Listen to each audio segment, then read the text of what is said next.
काका 16व्या शतकामध्ये लक्ष्मणराव गोपाळ दाते हे कोकणातील गणपतीपुळे हे तुमचं मूळ नेवरे हे गाव.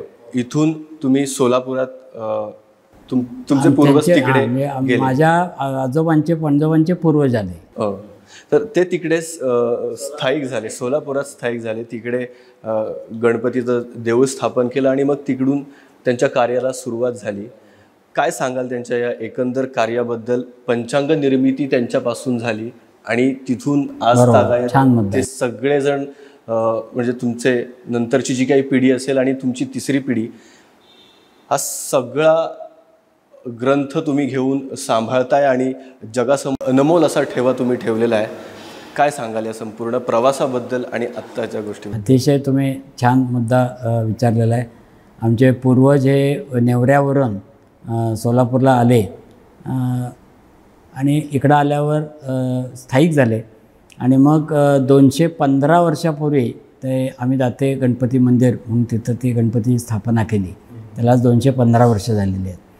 आणि माझे आजोबा कैलासवासी लक्ष्मण गोपाळ उर्फ नाना दाते हे पौरोहित्य करायचे आणि पौरोहित्य करत असताना त्यांना जाणवलं की पंचांगांच्या सगळ्या या तिथी नक्षत्रामध्ये एक वाक्यता नाही आहे.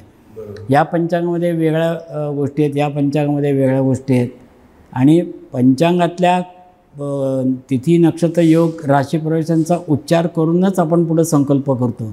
तर मुळात तो बेस हा चुकीचा त्यांना वाटायला लागला आणि म्हणून त्यांनी असं ठरवलं की आपणच हे शिकूया. म्हणून त्यांनी त्याचं शिक्षण घेतलं आणि 1915-16चं पहिलं पंचांग 108 वर्षापूर्वी माझ्या आजोबाने पंचांगाची सुरुवात करून मुहूर्तमेढ रोवली. अनंत अडचणी आल्या त्या काळातसुद्धा, पण त्यांनी ते नेटाने चालू ठेवलं, नुकसान सोसत चालू ठेवलं आणि मग पुढे थोडा फायदा झाला. आणि मग 1945पासून माझे तीर्थरूप पंडित धुंडेराज शास्त्री दाते हे पंचांगाच्या कामात त्यांना सहकारी म्हणून सुरू केलं.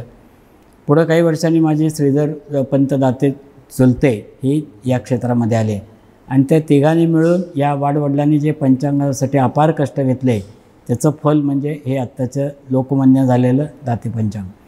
त्यामुळे माझी या पंचांग कार्यातली आमच्या दातेगणातली तिसरी पिढी आहे. माझ्याबरोबर माझा भाऊ एक आहे विनय दाते आणि माझा मुलगा ओंकार दाते ही चौथी पिढी या पंचांगामध्ये आत्ता काम करते आहे.